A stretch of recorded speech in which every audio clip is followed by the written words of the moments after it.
Welcome to the Liberating River, where spiritual freedom meets soul aligned wealth. I'm your guide, Wanda F. Nesbit. Let's break free, build boldly, and live fully together. The continuation from last week's episode, Breaking Free from Fear-Based Obedience. Part 2, Walking into Freedom. Part 4, Breaking Free. So, now we know what we're dealing with, right? How do we actually break free from the fear of obedience? How did I break free? Well, let me show you my walk, step by step. The first step that I did was to sit in the question. I started questioning everything. I really became like a kid. I was just inquisitive. I would just go out the box with everything and just question. Because I realized and I had to start recognizing what the lie was.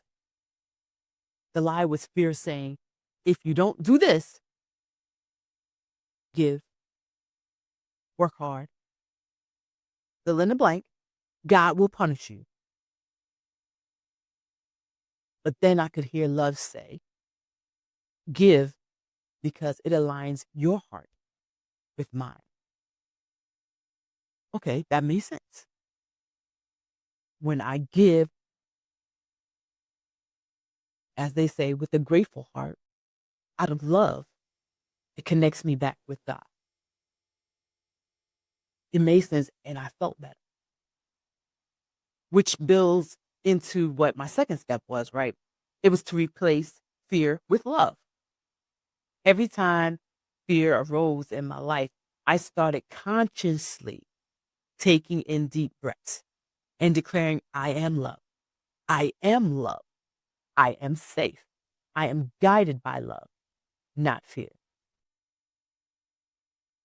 I am love. I am loved. I am safe. I am guided by love, not fear. The third step was I had to realize some more stuff, of course. And for me, it had to develop over time. I don't know about you all. It didn't take me years, but I think it's just based on each person how long it'll take. But it did take me some time. So the third step was to redefine obedience. Obedience isn't about perfection. I've said this before, or avoiding punishment. It's not about either one of those. However, it is about alignment.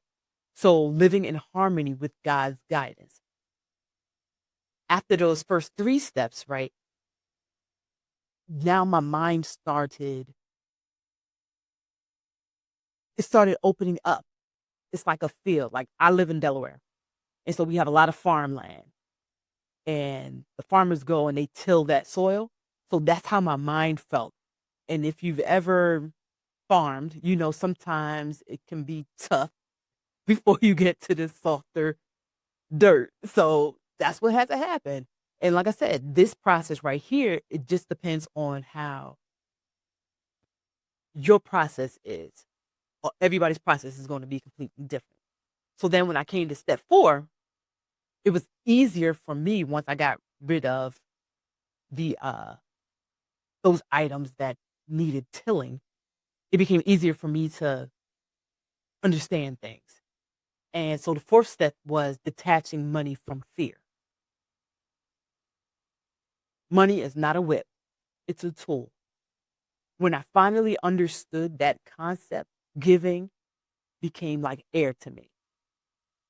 It is first nature. It's not even second nature, it's first nature. So when I give and when you give, let it be because you want to, not because you're terrified. When you save or invest, let it come from trust, right? Let it come from a place that there will always be more than enough for you. And then step 5,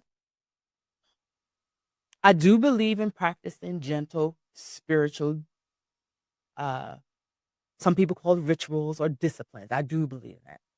I know a lot of people say pray. I have stopped putting prayer in the forefront of my life. I meditate. I meditate because I want to hear what God wants to convey to me. I realize when I pray, I'm always asking, begging, pleading, looking for something. But when do you shut up and hear what God has to say? So that's why I don't pray as much. I pray, but not as much. And no, God is not going to stop loving me or you if you stop praying. You will actually start to hear him. And you might be surprised what you hear. And he actually might tell you how much he loves you. So listen sometimes instead of always coming with a petition. I do journal. So I will always say write down your thoughts because as a tool, journaling is a nice means for clearing your mind.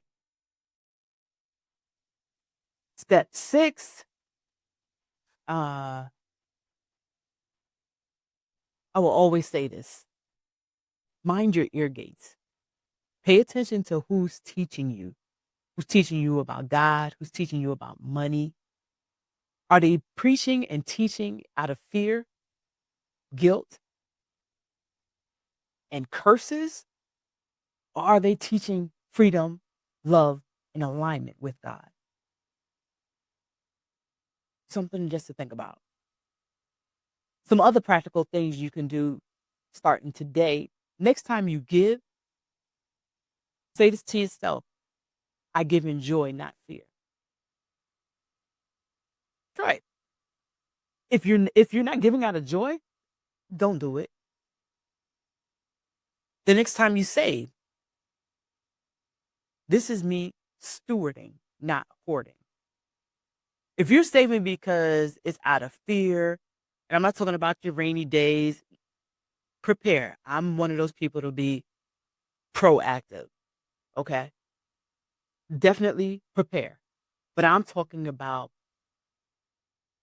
those other times. And you know what those other times are when you're just not spending money because you're afraid of possibly being without. And you know you have money. That's hoarding. That's not stewarding. The next time you face a financial decision, truly ask yourself, am I making this choice because I'm scared or because I trust? Those are all things you should always have in your mind before you make a decision because you'll be making a decision. Fear won't be. As far as journaling prompts, like I told you, I do some journaling. Try these. Where has fear dictated my financial decisions? Where has fear dictated my financial decisions?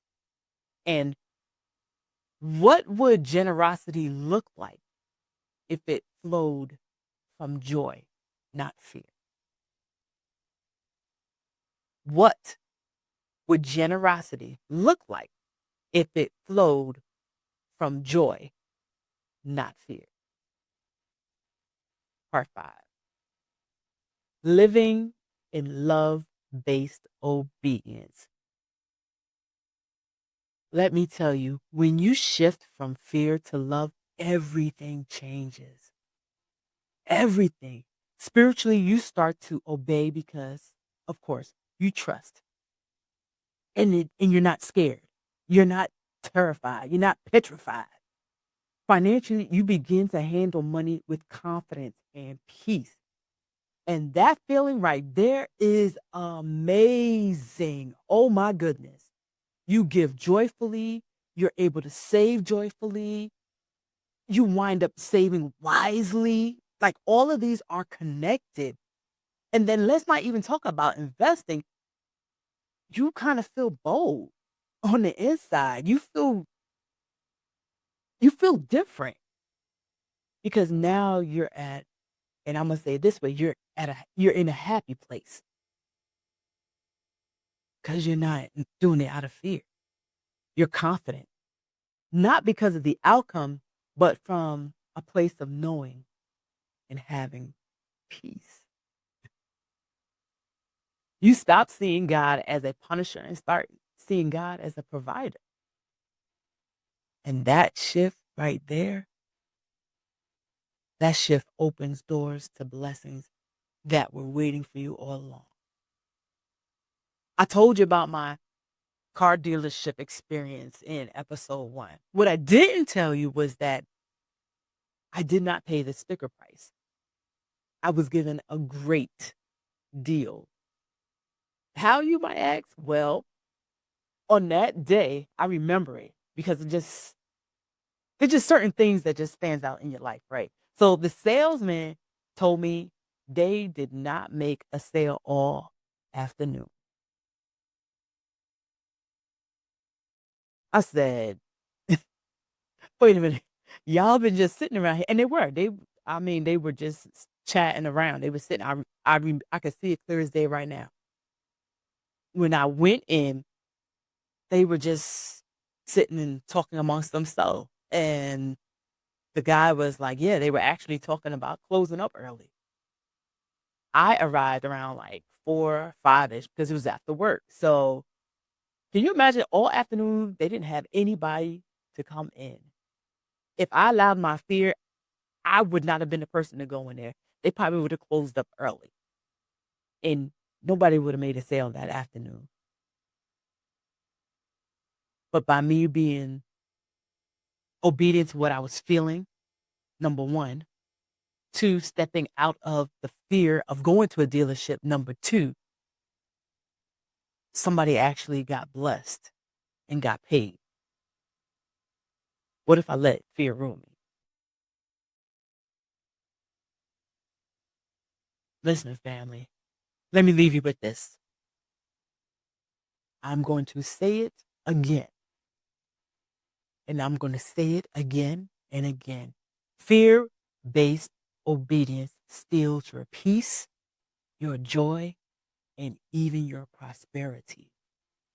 Love based obedience opens you to blessings in every area of your life. Every area of your life. So here's your reflection for this week. What decisions am I making, whether it's spiritually or financially, out of fear? And what would those decisions look like if I made them out of love? I'm going to say it again. What decisions am I making, whether it's out of spiritually or financially, out of fear? And what would those decisions look like if I made them out of love? Look, share this episode with someone who needs to hear this. Leave a review and stay tuned for upcoming liberated living resources designed, kind of put words together, resources designed to help you live free in every area of your life. And remember, God never asks you to obey out of fear.